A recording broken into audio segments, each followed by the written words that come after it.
আসসালামু আলাইকুম। আমি সাবরিনা আক্তার, সহকারী শিক্ষক Amin Sajeda future billion school online ক্লাসে তোমাদের সবাইকে স্বাগতম।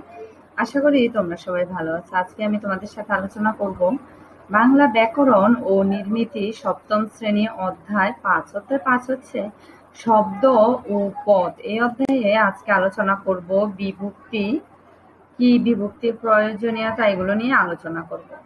বাক্যে ব্যবহৃত যে বর্ণ বা বর্ণসমষ্টি বাক্যের অর্থগ্রাহ্যতায় সাহায্য করে তাদের বিভক্তি বলে।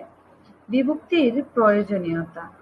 বাংলায় এমন অনেক বাক্য রয়েছে যেগুলোতে ক্রিয়াপদ নেই, যেমন মাঠে মাঠে অজস্র ফসল, ছোট ছোট ডিঙি নৌকাগুলো নদীতে ভাসমান। এ জাতীয় ক্রিয়াহীন অনেক বাক্য বাংলায় রয়েছে। ক্রিয়া নেই বলে এই বাক্যগুলোর অন্তর্গত নাম শব্দগুলোর কারকও নেই। সেজন্য বলা হয় বাংলা বাক্য কারক প্রধান নয়। কিন্তু বিভক্তি ছাড়া বাংলা বাক্য ঠিকভাবে গঠিত হতে পারে না এবং বাক্য অর্থগ্রাহ্য হয় না। যে দুটি উদাহরণের কথা বলেছি, এই দুটি বাক্যের বিভক্তি তুলে নিলে বাক্যগুলো যথাযথ অর্থ প্রকাশ করবে না। মাঠ মাঠ অজস্র ফসল কিংবা ছোট ছোট ডিঙি নৌকা নদী ভাসমান বাক্য হিসেবে ত্রুটিপূর্ণ।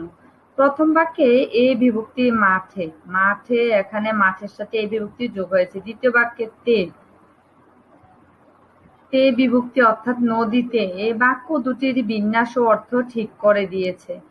গাছের পাতায় রাতের শিশির লেগে আছে, এই বাক্যে আমরা দেখছি এর বিভক্তি গাছ এর সাথে গাছ এর, গাছের এখানে গাছ যোগ এর, রাতের রাত যোগ এর, এ ও ২৯ বিভক্তি পাতায়, এই যে পাতার সাথে ২৯, এটা হচ্ছে বিভক্তি। বাক্যটিকে সম্পূর্ণ অর্থগ্রাহ্য করেছে। তাহলে বোঝা যাচ্ছে বিভক্তি বাক্যের অন্তর্গত শব্দ অর্থাৎ পদগুলোর মধ্যে সম্পর্ক সৃষ্টি করে এবং বাক্যের অর্থ নির্দিষ্ট করে। সেজন্য বাংলা বাক্য বিভক্তি হচ্ছে প্রধান। এর থেকে বাংলা বাক্যে বিভক্তির প্রয়োজনীয়তা অনুধাবন করা যায়। অবশ্য সবসময় বিভক্তি দিয়ে বাংলা ভাষা ভাব প্রকাশ করতে পারে না। সেসব ক্ষেত্রে বিভক্তির স্থানে বিভক্তি স্থানীয় কিছু শব্দ যেমন দ্বারা, দিয়ে, কর্তৃক, হতে, থেকে, যে ইত্যাদি ব্যবহৃত হয়।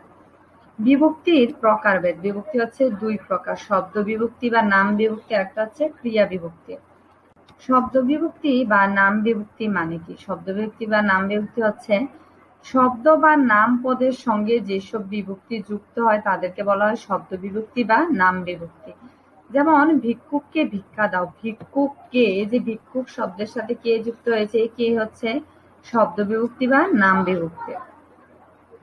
তারপর হচ্ছে ক্রিয়া বিভক্তি। ধাতু বা ক্রিয়াপদের সঙ্গে যেসব বিভক্তি যুক্ত হয় তাদেরকে বলা হয় ক্রিয়া বিভক্তি। যেমন তিনি বাড়ি যাবেন, যা যোগ ইবেন, যাবেন, এই যে যাইবেন, যা যোগ বেন, যাবেন।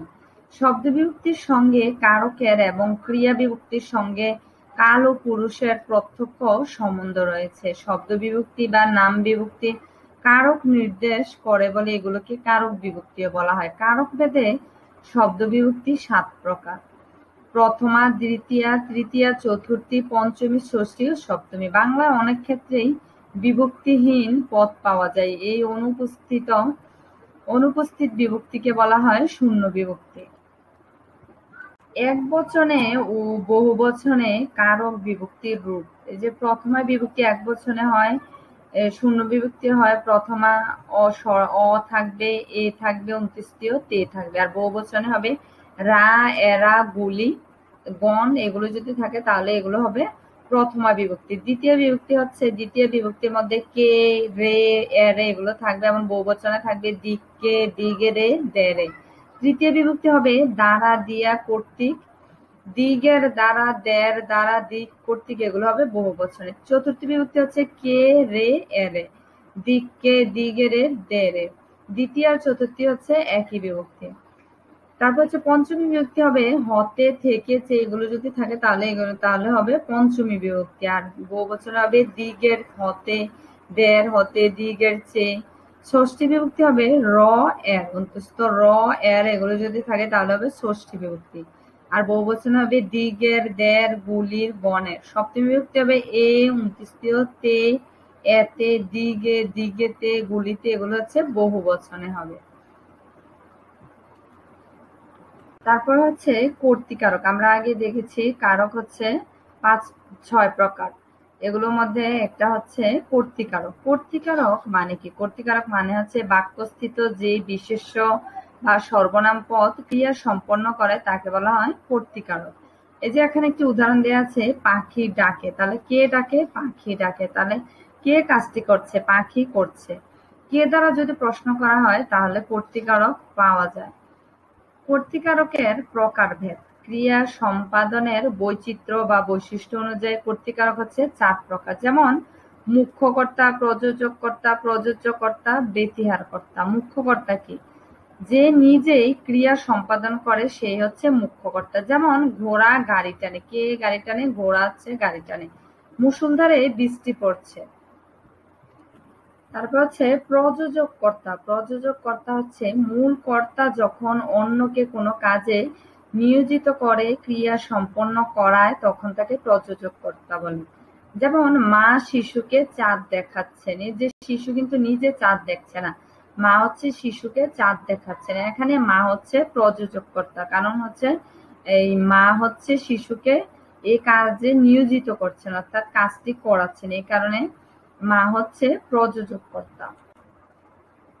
তারপর হচ্ছে প্রযোজ্যকর্তা। মূল কর্তার করণীয় কাজ যার দ্বারা সম্পাদিত হয় তাকে প্রযোজ্যকর্তা বলে। যেমন মা শিশুকে চাঁদ দেখাচ্ছেন, শিক্ষক ছাত্রগণকে পড়াচ্ছেন। এই যে মূল কর্তার যে করণীয় কাজটা যার দ্বারা সম্পাদিত হয়, এই যে মা শিশুকে চাঁদ দেখাচ্ছেন, মা হচ্ছে কার দ্বারা কাজটা করাচ্ছেন? এই যে চাঁদ দেখাচ্ছেন, শিশুকে দ্বারা। শিক্ষক ছাত্রগণকে পড়াচ্ছেন। শিক্ষক কাদেরকে পড়াচ্ছে? ছাত্রগণকে। এই শিশুকে, ছাত্রগণকে, এগুলো হচ্ছে প্রযোজ্যকর্তা।